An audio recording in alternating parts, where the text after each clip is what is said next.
Hello and welcome to Golden Droplets episode number 25. Today we are continuing the study of the use of SURFER to create maps. In the last episode we explored how to do the virograms, how to define the type of gridding, and in today's episode I will be showing you the different maps that you can do with SURFER.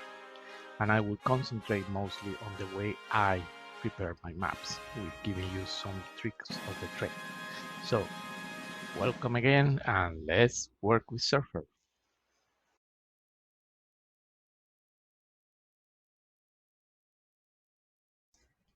So let's start with the basics. SURFER offers you an option called the Map Wizard, and this is one of the first things that you can do. So let's click on Map Wizard. We are assuming that you already have your data grid like we did last week. So first you click on Map Wizard, and so you click on Browse, and let's say we are selecting the elevation grid. Immediately you get a preview of how your data looks like. Then you click on Next, and then here you can select all the maps that you would like to have at one point, just to see how they look like. So you can have some of them, for example, the base or the class post, you cannot do it because the data doesn't allow you to do that. Some of them are not compatible. For example, you click on color relief, you cannot have a 3D wireframe at the same time. You see, it just deselected. Or a 3D surface, it's deselect this thing. So you only can have a 3D wireframe with nothing, but you can have the color relief and the surface. And you can also, just to see how it looks, I'm going to choose all the other ones that I can. Okay, that's it. And then I click Finish. And I get my map here. So in order to see them better, I'm going to deselect all of them and just go one by one.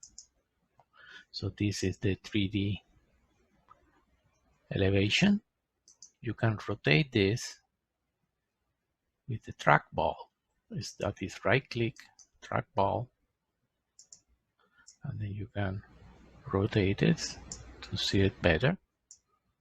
Okay, then let's say we're gonna add the vectors. It's showing you in which direction the relief decreases. I'm gonna add the contour elevations. You can see there the contours. And I can also put the watershed. One of the most interesting things that SURFER has is you, again, right click on and look at 3D video, 3D view. And you get a three-dimensional representation of your data. Here you can better see the watersheds, okay, which are the lines of maximum relief. So once you have seen all your different data, you may decide, okay, I'm going to go with, I don't know, the 3D surface elevation, or just a plain contour elevation map. Before we do that, I'm going to talk a little bit about the base maps, okay? And this is something that will enrich the quality of your presentation. So in order to, you can get base maps from data. You can, if you have a shape file, you can get it from the server, although I have always found this very difficult. I mean, it takes a lot of time, and it's mostly for information in the United States. The way I get my base maps is by working with Google Earth Pro. So here I have opened Google Earth, and I have selected an area in the Great Canyon. And what you do, you just make a polygon, You make sure that the polygon is outlined, not outline it and fill it, because in that case you don't see anything. Just outline. And the color of the line, it doesn't matter. Could be anything. Then click OK. Then there are two things that you need to do. First, you need to write down the coordinates of the lower point, which in this case is, you can see it here. So that will be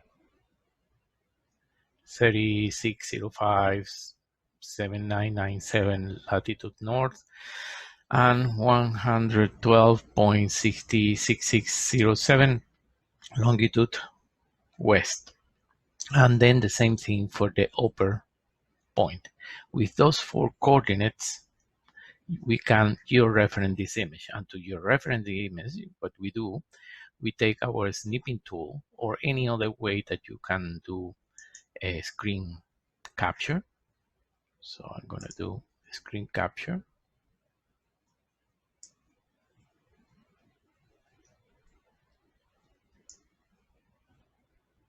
So once I get this image, I will save the image. It doesn't matter the name. By default, snippet tool, call it capture. So we click base,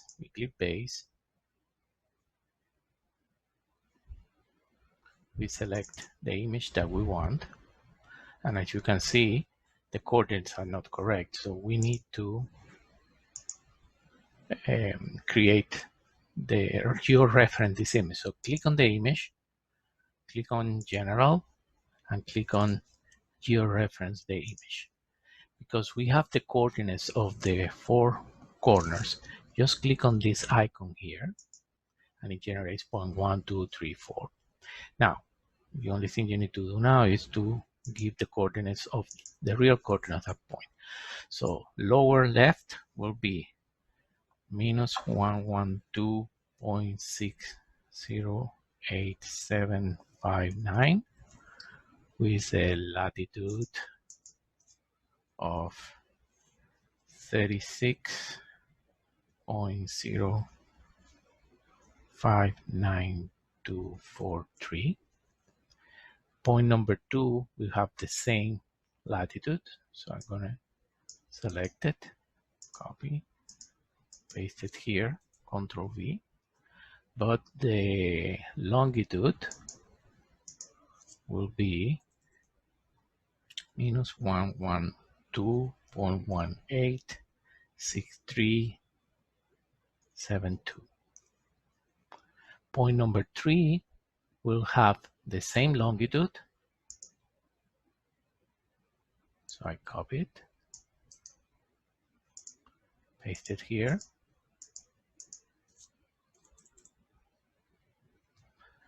But the latitude will be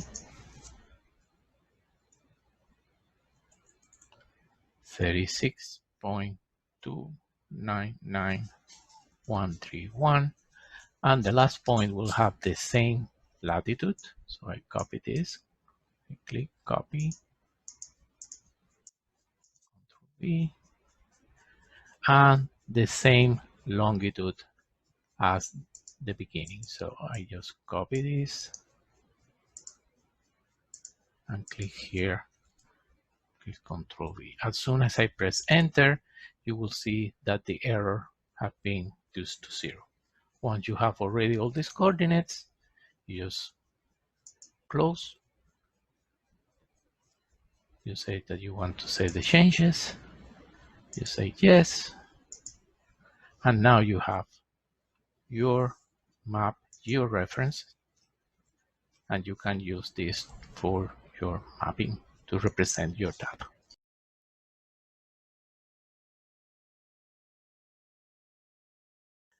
One of the first things that you need to think when you're preparing your maps and presenting your result is the design. How you're going to present your work. Of course, you could do, plain map like this one and send it and just explain, oh, yes, this is the explanation. But it is much better if you present your data according to a format.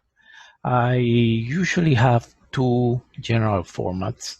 When I do have geological information, I will have the map, okay, the result, but I will also include some geological information. Like in this case, I introduce stratigraphical scale, and I also introduce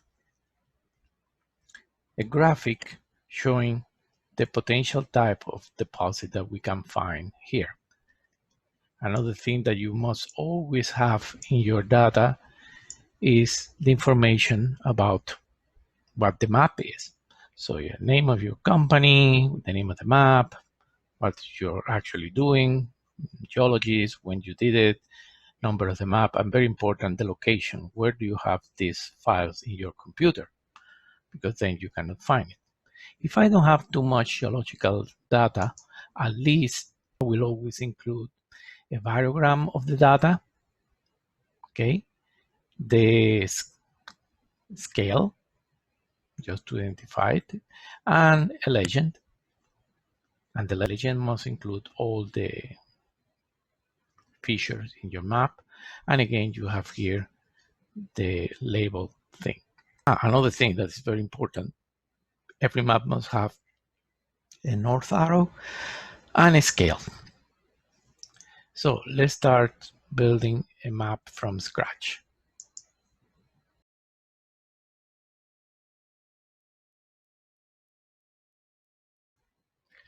So let's start by doing a map. We did the gridding, so now we will do a contour map. So you click on contour. Let's use this gridding.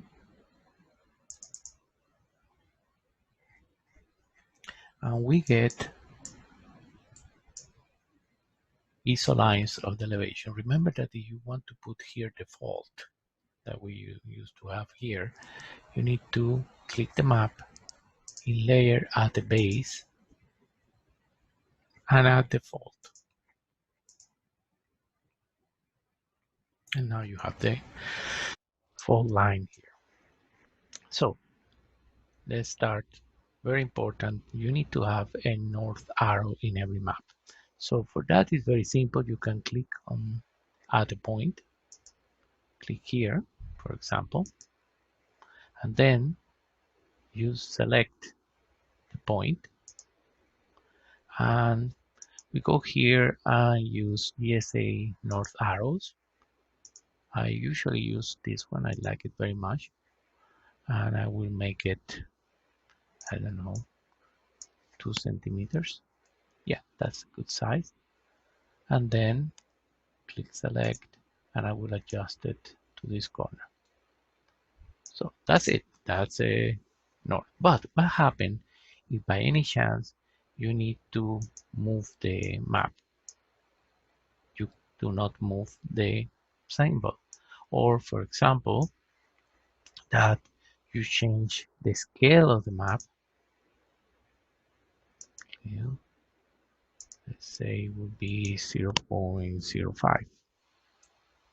So you see, you lost the location of the north arrow. To solve this problem, we'll click and delete. What you need to do is to click on the map and to add an empty base layer, which is here. So you right click on the base vector and you click down here on start editing. And then you take your point, you put it wherever you want it. To open here to see it, and we do the same. We select north arrows, we select this one, and we put 2 centimeters.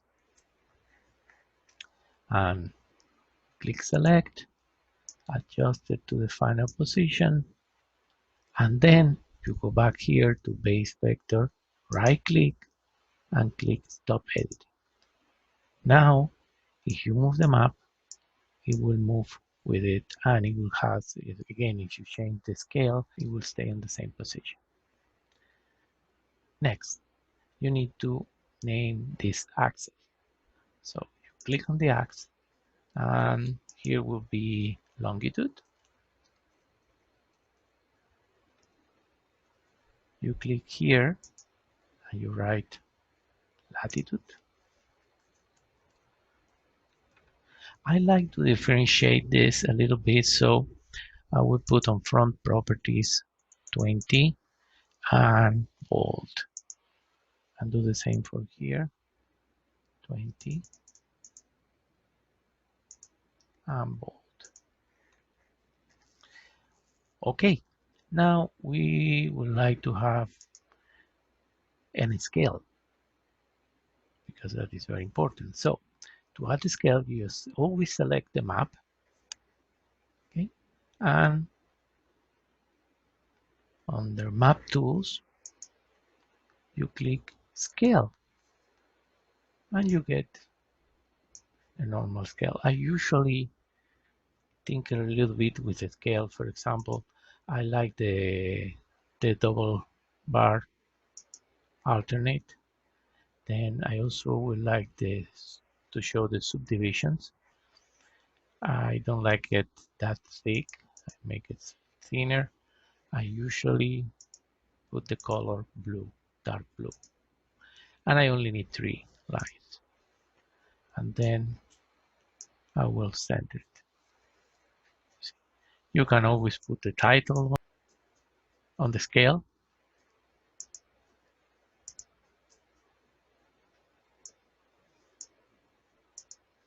1, 2, 3. You can always put the title on the scale. And you want that title on top, and you want it a little bit offset. Perfect. We are almost there. Now, um, let me tell you one thing. In the new version of SURFER 17, if you change the size of the map, it will automatically change the size of the scale. That is a really good thing. So for the last thing, I will put some colors in this easy line. So the normal way of doing this thing, you select the contours, you go to levels,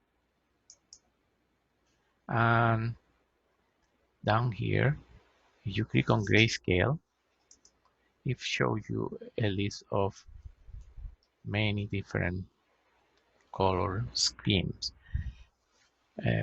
I'm going to use rainbow, which is one of the simplest one, and you click on yes, fill contour, and immediately you can see the highest elevations are here, the lowest planes are here.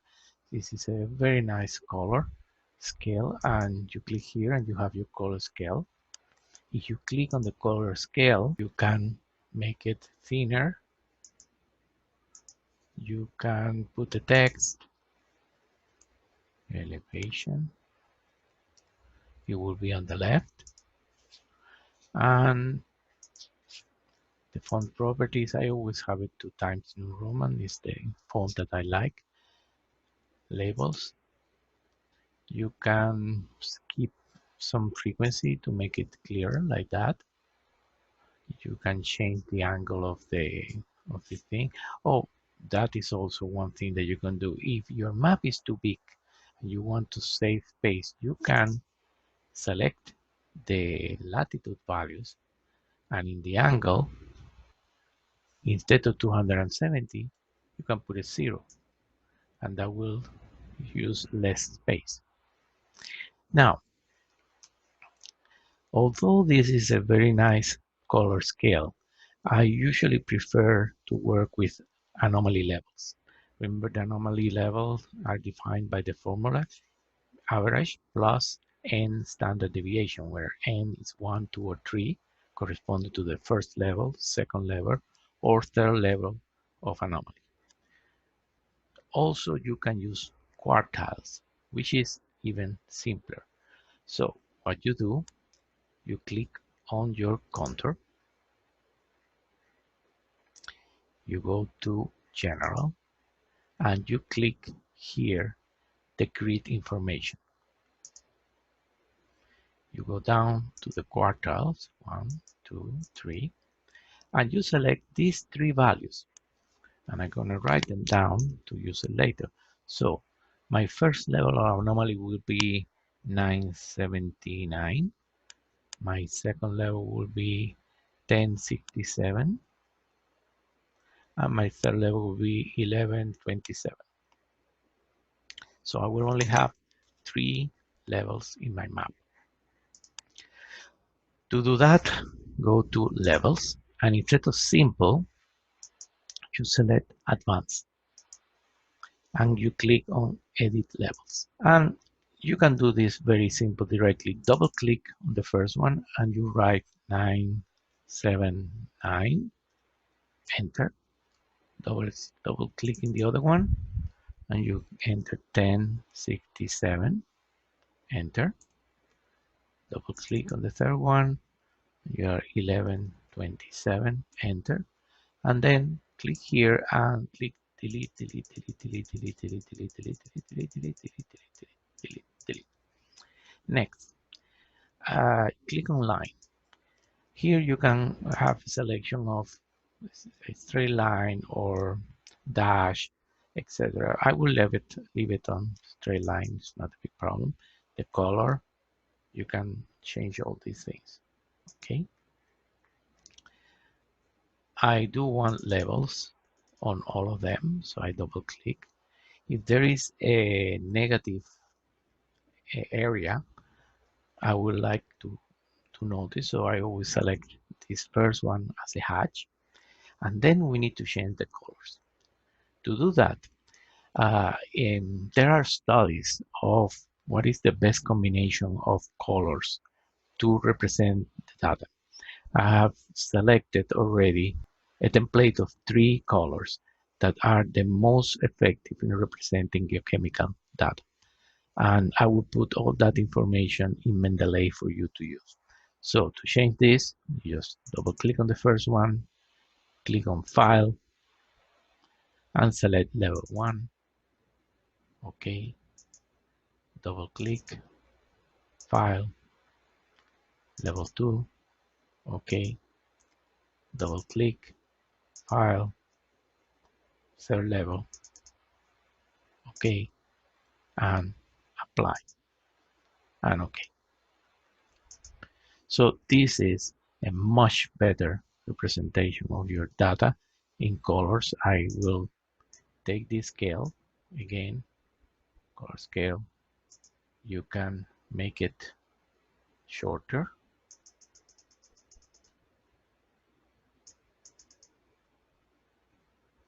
Okay, and then I can add, as I said, the quartile 1, quartile 2, quartile 3 if I want, or anomaly 1, anomaly 2, anomaly 3. To do that, click anywhere and you just click on Home, add text, anomaly 3. Okay. Select just to adjust it better. And then I will just copy and paste twice.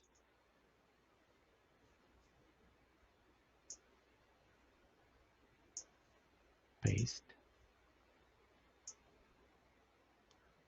And I double click or go here directly and say this is A1, this is A2. Now you see that they are more or less oriented, but it's much easier. It's very simple. You can click and shift click, or just select them all. Okay, and then you go to Layout, Align,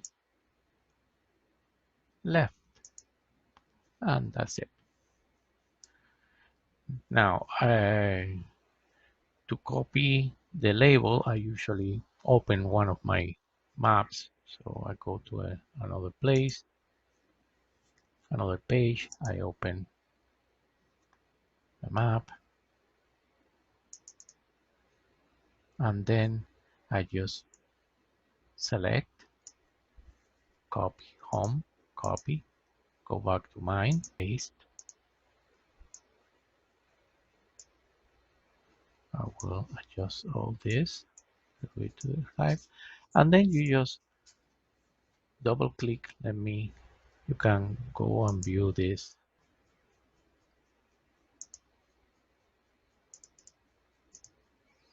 Okay, so you can just go to home, select, and you will select each one of these things. We'll put the name of your company, what is the map for, what is the goal, geologist. If you select something and doesn't select, you see it's selecting the square. You just click on Control and Enter, and it will select. Okay, and that is how you prepare your maps. So let's go back to the page size. Again, you can add more information here about the company, about the geology. In this case, it's very simple because it's just a topographic thing. You could add where the locations of the samples are, and you have all this space for the legend.